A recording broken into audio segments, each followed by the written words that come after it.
que tinha vikings lutando para os bizantinos? Sabia que o maior viking que já existiu, o Harald Hardrada, fez sua carreira lutando ao lado do Império Bizantino contra os árabes? Bora ver tudo isso, conhecer tudo sobre a guarda varangiana. E já sabe, né? Machadada no like aqui embaixo. E, se inscreve no canal. Bora me ajudar a chegar nos 100 mil inscritos. Vou fazer festa medieval. Eita, vamos comemorar. Vamos comemorar quando chegar em 100 mil inscritos. Agora, a guarda varangiana, que também às vezes é chamada de guarda vareg, era um exército de elite do Império Bizantino.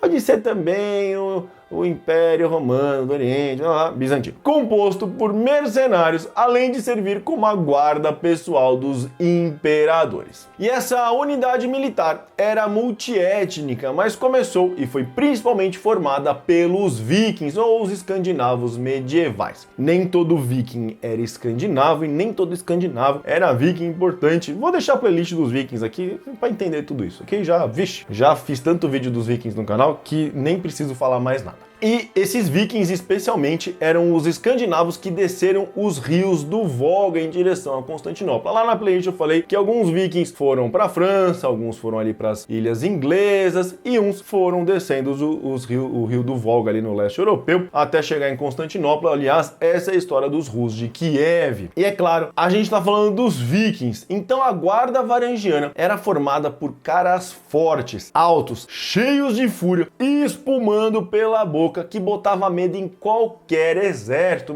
Os caras olhavam para os varangianos e já se cagavam de medo. Imagina os árabes vendo esses varegues durante as guerras bizantino-árabes e mijando na calça.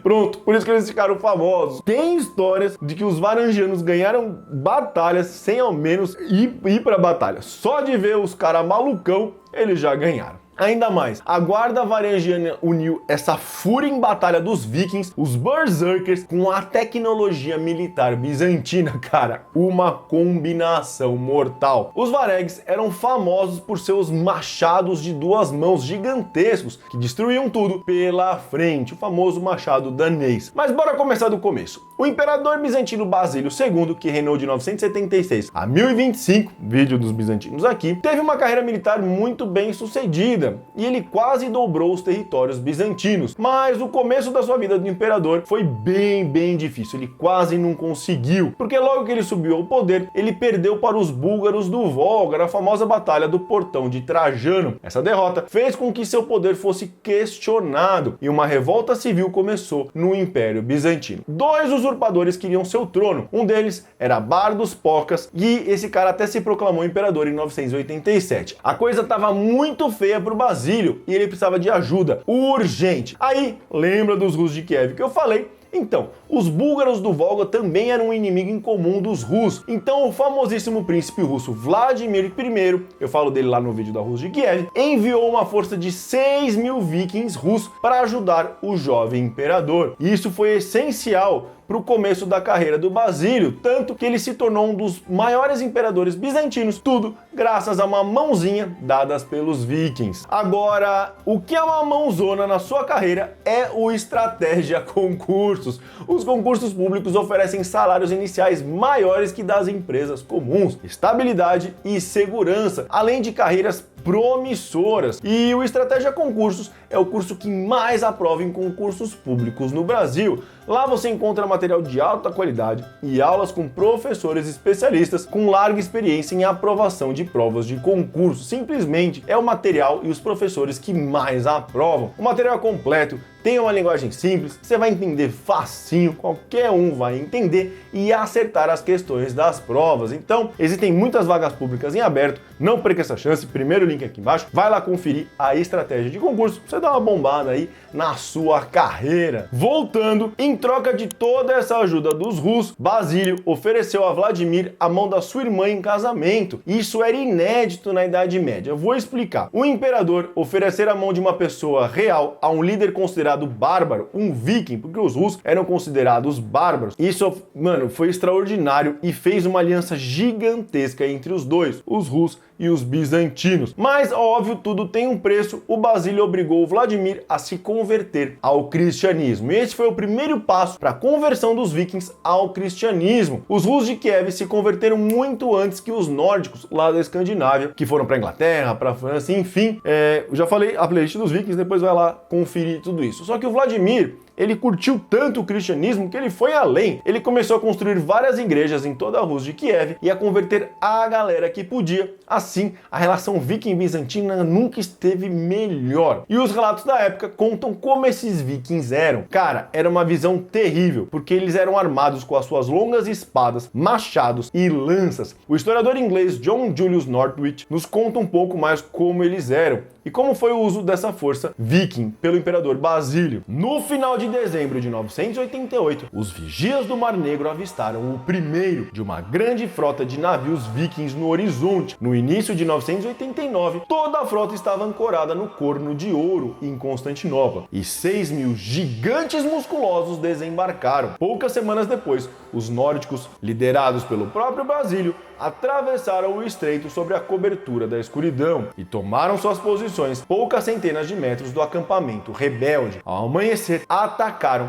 enquanto um esquadrão de lança-chamas imperiais borrifava a costa com fogo grego. Os homens rebeldes, despertados do sono, eram impotentes. Os seus agressores balançavam as suas espadas e machados de batalha, sem misericórdia, até que ficassem com os tornozelos mergulhados em sangue. Poucas vítimas escaparam com vida. Assim, com muito amor e carinho, vocês viram aí, Basílio restaurou a ordem até 989 e ficou tão impressionado com o seu novo exército viking que fez deles uma tropa de elite do seu exército e depois a sua guarda pessoal. Essa unidade ficou conhecida como a Guarda Varangiana, ou Vareg, e esse Varangiana ou Vareg significa juramento, então eles eram os homens do juramento ou os homens jurados, o juramento dessa aliança feita com os Rus de Kiev. A Guarda Varangiana seguiu apoiando o exército bizantino até o fim. Literalmente, existem alguns relatos que ele ainda existia na queda de Constantinopla em 1453. Fica aí que a gente já vai ver isso. Além disso, eles ajudaram a proteger muitos imperadores bizantinos, da mesma forma que a Guarda Pretoriana, vídeo aqui, protegia os imperadores romanos. Os varangianos eram eficazes e devotados na sua responsabilidade de proteger o trono bizantino,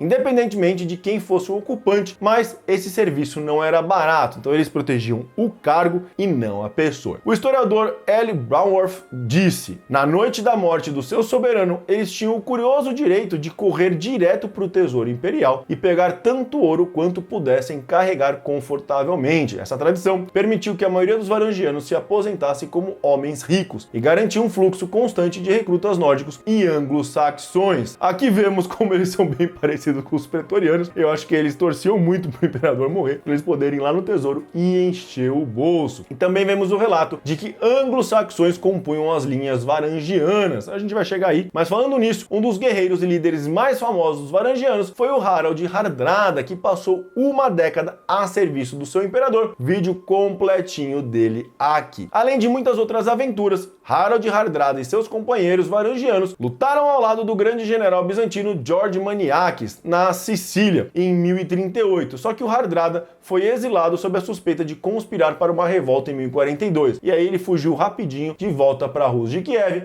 e aí toda a história dele continua. Mas foi durante a sua permanência na Guarda Varangiana que ele encheu os bolsos e conseguiu tomar o trono norueguês de volta. Outro ilustre membro da Guarda Varangiana foi a figura do século XI, o Bolli Bolasson. Segundo a saga Laxdaela, o Bolli, como seus companheiros varangianos, ganhou muito dinheiro e voltou para a Islândia vestido com trajes finos de púrpura bordados a ouro, ganhando o apelido de Bolli o Elegante. Com toda essa fama, após a derrota dos anglo-saxões na Batalha de Hastings em 1066, vídeo aqui, muitos soldados anglo-saxões perderam ali para os normandos, viajaram para Constantinopla em busca das riquezas que os vikings falavam que conseguiam lá. Isso também foi verdade para os islandeses, noruegueses, quase todos os escandinavos. Todos saíram correndo para Constantinopla a fim de fazer fortuna na Guarda Varangiana. E uma grande curiosidade, essa essa movimentação foi tão grande que até o século XIII a maioria da guarda era composta por ingleses, anglo-saxões. Mesmo assim, eles ainda tinham uma língua própria que era derivada do escandinavo. Os varangianos eram terríveis, mas não eram invencíveis. Em 1081, por exemplo, quando eles estavam lutando pelo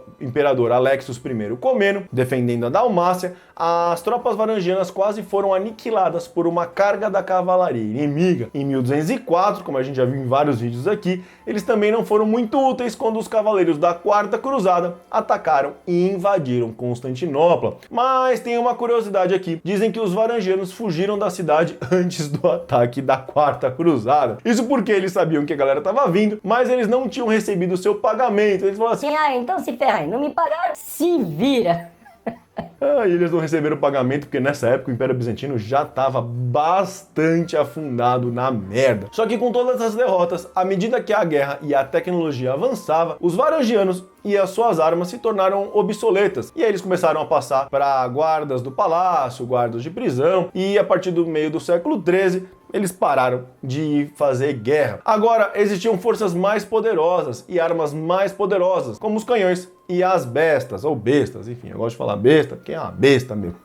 Vídeo aqui. O último registro que temos dos varangianos é de 1404, mostrando que eles ainda guardavam o Palácio Real, mas depois disso eles desapareceram dos registros históricos e a gente só tem relatos, não registros fiéis, que eles estavam sim na queda de Constantinopla. Mas a sua passagem pelo Império Bizantino trouxe muitos frutos, porque quando voltavam à sua terra natal, levando ouro e riqueza bizantino, eles também levavam ideias de arte e arquitetura, que, mano, os bizantinos fizeram a Águia Sofia, muitos monumentos maravilhosos, e eles levaram tudo isso de volta para a Escandinávia e para a Inglaterra. Inclusive, existem muitas pedras rúnicas em toda a Escandinávia, erguidas e esculpidas para comemorar as grandes proezas militares desses heróis da guarda varangiana. E o nome dessas pedras, as pedras rúnicas gregas. Cadê os defensores do Império Romano do Oriente e não do Império Bizantino? Quem entender essa treta, por que eu falo Império Bizantino e não Império Romano do Oriente? Qual que é a diferença do nome? Por que é romano? Por que é bizantino? Por que os bizantinos são mais gregos do que romanos? Cara, já clica nesse vídeo aqui e vai entender tudinho pra não ficar me enchendo o saco aqui embaixo nos comentários. Um beijo no coração de todo mundo.